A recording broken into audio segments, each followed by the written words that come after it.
Assalamualaikum warahmatullahi wabarakatuh. Masih bersama saya Suwandi di channel Dunia Ikan Gabus.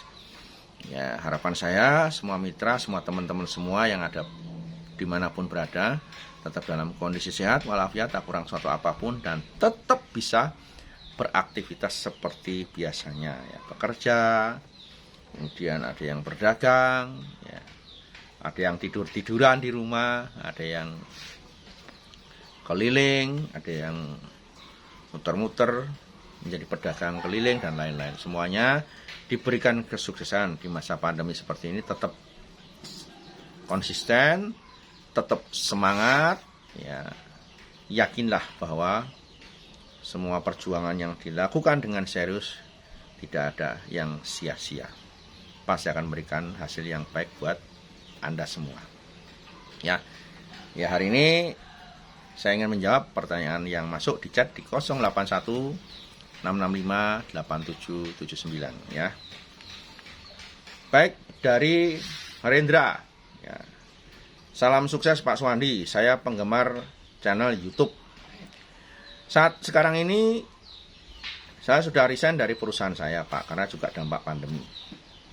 Ada sedikit modal yang memang saya ingin gunakan untuk budidaya ikan gabus. Setelah melihat dari berbagai macam usaha yang ada di YouTube, saya tertarik dengan konten Bapak di dunia ikan gabus. Ya, dimana saya ingin memulai usaha ini mudah-mudahan menjadikan pegangan hidup saya ya setelah saya tidak bekerja. Mohon penyemangat dari Pak Suwandi. Ya. Kira-kira apakah kalau saya memang menekuni ikan gabus bisa membuat keluarga saya cukup? Ya, bisa menjadikan nafkah saya buat keluarga saya, dan bisa untuk mewujudkan impian-impian saya yang belum terwujud, seperti pengen punya kendaraan, pengen punya rumah, pengen berangkat haji, dan lain sebagainya. Ya, mohon penjelasan. Pak Suwandi tentunya sudah pernah mengalami selama 16 tahun usaha Pak Suwandi, dan apa yang Pak Suwandi rasakan dari usaha yang sudah Bapak lakukan saat sampai hari ini. Terima kasih jawabannya Pak Suwandi. Salam sukses. Jadi kalau saya ingin sampaikan, Masnya sudah mengambil keputusan, ya mungkin kalau resign kan bisa jadi karena mungkin pandemi ya, tiap orang juga dampaknya beda-beda. Dalam sektor usaha ini kan dampak pandemi ada yang sampai terjadi pemutusan hubungan kerja. Tapi tadi diminta untuk memberikan penyemangat, ya bukan sebagai penyemangat. Jadi kalau saya hanya berbagi saja, sharing ya, mudah-mudahan nanti menjadikan sebuah pemikiran yang logis saja, yang wajar-wajar saja, jadi tidak terlalu berlebihan. Karena memang ini yang saya lakukan sampai hari ini. Kalau saya katakan, Masnya tanya bisa untuk menjadikan pegangan hidup dalam mencari penghasilan, saya pikir optimis saja, saya bisa, ya Anda bisa juga.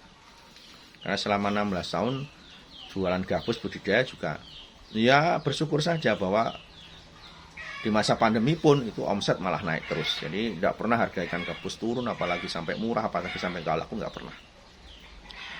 Ya, jadi saya mengalami sendiri, saya menjalani sendiri bahwa memang ini sebuah peluang yang saya syukuri ya. Sampai hari ini dan 16 tahun nggak pasang surut, tetap naik terus.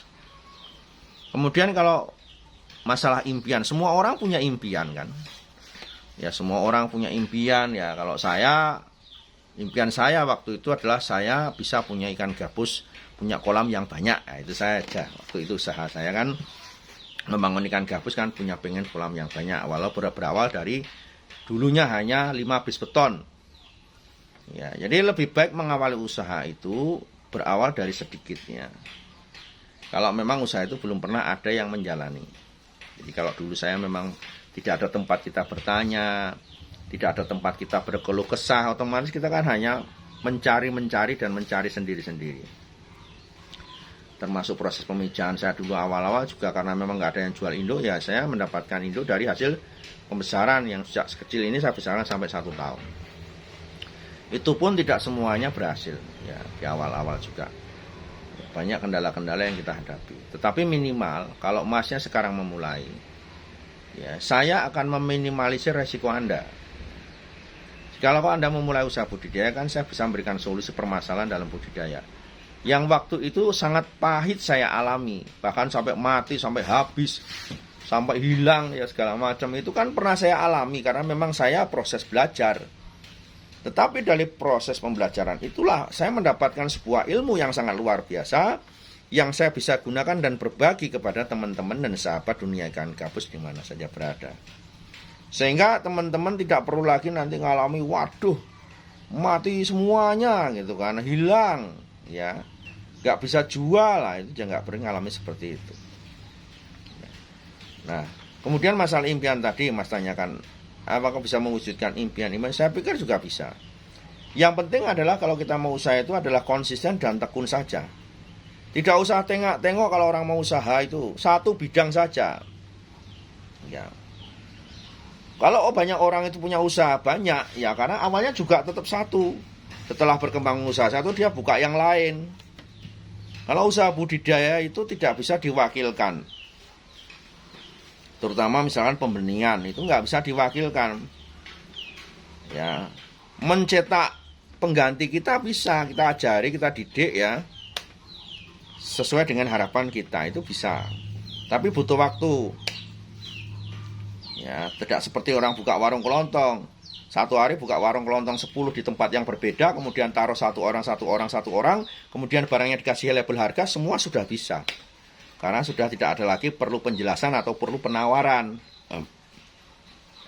Betul kan? Yang penting tinggal jual, gitu aja selesai. Nah, dalam proses usaha budidaya untuk membangun sebuah impian, saya katakan bisa saja. Sangat mungkin sekali, saya pernah ngalami. Ya kan, sampai hari ini saya pernah ngalami. Ya, semua impian saya, ya pengen punya kolam yang banyak, pengen punya kendaraan, ya pengen punya rumah, pengen punya tanah, pengen punya mitra banyak, ya semua sudah saya dapatkan. Jadi nggak ada yang nggak mungkin ya. Ya omset, pengen punya omset miliaran, ya, semuanya bisa didapatkan juga. Yang penting adalah konsisten. Yang membuat usaha ini bisa berkembang dan besar adalah bukan karena modal yang besar, tetapi sebuah konsistensi usaha Anda. Saat ini Anda membangun sebuah usaha gabus, kemudian Anda tekuni. Ya, kemudian banyak orang tahu Anda usaha gabus, banyak orang yang konsultasi kepada Anda, banyak orang yang datang kepada Anda, bertanya, Anda jawab, bertanya, Anda jawab, kemudian berikan solusi. Bermitra dengan baik dengan mereka. Jam terbang Anda makin lama dalam proses budidaya makin paham. Ngatasi ikan ini, ngatasi ikan ini. Minimal ikan sendiri bisa diatasi. Baru nanti berbagi kepada orang lain. Nah, kalau itu yang Anda lakukan, Anda pasti berhasil. Ya. Jadi konsisten itu penting. Untung, rugi, mati, hidup, tetap ikan gabus. Itulah konsisten. Tetap fokus belajar dan belajar di ikan gabus saja. Jangan sampai baru budidaya ikan gabus 1000 ekor, baru piara 500 ekor, besok sudah menyerah. Wah, mati semua, sulit ah. Ikan gabus kanibal lah, ikan gabus tuh ada gagal adaptasi lah, ikan gabus itu sulit lah, segala macam, akan mencari kambing hitam yang tidak baik. Akhirnya pindah usaha yang lain. Kan gitu. Baru 2 bulan piara gabus, besok sudah ganti ikan nila. 3 bulan belum ada panen, ganti lagi ikan lele. Besok ganti lagi apa, warung bakso, ganti mie ayam, ganti laundry, macam-macam dilakukan. Akhirnya nggak ada yang jadi. Dan apa? Orang jadi tidak percaya dan tidak respect kepada Anda. Kenapa? Anda orangnya tidak konsisten. Itu kalau usahanya berpindah-pindah. Sehingga pada saat orang mau bertanya datang ke tempat Anda, budidaya ikan gabus, kok sudah ganti? Loh, kemarin gabus, sekarang udah nila, ya kan? Akhirnya apa? Trust orang, rasa keingin tahu orang itu jadi hilang. Ya. Jadi itu bagian dari sebuah konsensus yang membangun buat usaha Anda jadi lebih besar. Konsisten dalam satu bidang membuat Anda menjadi ahli. Minimal ahli bukan untuk orang lain, minimal ahli buat diri kita sendiri. Ahli di ikan kita sendiri. Kalau kita ngobati ikan yang sakit, yang sembuh ikan kita sendiri minimal. Nah, setelah itu kita bisa bagikan ilmu itu kepada mitra ataupun teman yang memang mau ikut jejak kita. Dengan cara yang sama, dengan pengalaman kita. Jangan pengalaman orang lain kita gunakan untuk ya dimana kita belum pernah nyoba. Karena kalau di budidaya itu yang penting adalah kita melakukan praktek, kita melakukan sebuah proses budidaya yang bertahap ya, mulai dari pembibitan, pembesaran sampai pengolahan. Karena semua ada rentetannya di situ. Ya. Nah, itu yang bisa saya jawab kepada Bapak. Kemudian pertanyaan berikutnya,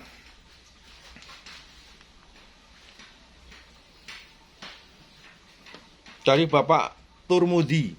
Ya, Bapak Turmudi ini yang ada di, nggak ada namanya Pak, nggak ada alamatnya Pak ini. Turmudi gitu aja ya. Itu menanyakan masalah jenis ikan gabus apa Pak yang cocok untuk dibudidayakan di wilayah Yogyakarta. Ya, mengingat saya melihat channel YouTube banyak sekali orang jual ikan gabus dari jenis yang bermacam-macam dan harganya juga macam-macam. Kalau menurut Pak Suwandi, proses budidaya yang baik sampai hari ini jangka panjang yang jenis apa sekarang? Ya, kalau untuk pembesaran sebetulnya jenis ikan gabus banyak ya, yang memang rata-rata kebanyakan untuk konsumsi juga. Cuman karena ada memang jenis-jenis yang motif badannya warna-warni, hijau, biru, ya, merah, gitu kan. Itu yang membuat ikan itu kadang sayang untuk dipotong. Jadi kalau bicara masalah prospek yang hari ini bisa dikembangkan, ya jenis ikan striata yang memang sudah merajai pasar ikan gabus yang ada di seluruh dunia, katakanlah kalau ikan gabus ya. Jadi kalau saran saya, kalau memang maunya budidaya, maunya pembesaran, ya biar aja yang jenis ikan striata ya. Oke pemirsa, ya masih tetap di Jalan Dunia Ikan Gabus, jangan kemana-mana. Kita masih tetap akan menjawab pertanyaan-pertanyaan seputar budidaya ikan gabus yang sudah chat di 0816658779 ya. Bagi pemirsa yang pengen lihat kolam saya langsung di budidaya, silahkan datang ya. Tiap hari Minggu jam 9 sampai selesai, bisa datang ke sini langsung melihat di tempat budidaya ikan gabus. Ini yang ada di Jalan Kiai Ronggo nomor 99, Desa Tawangsari, Kecamatan Pengasih, Kabupaten Kulon Progo. Sukses selalu untuk semuanya. Assalamualaikum warahmatullahi wabarakatuh.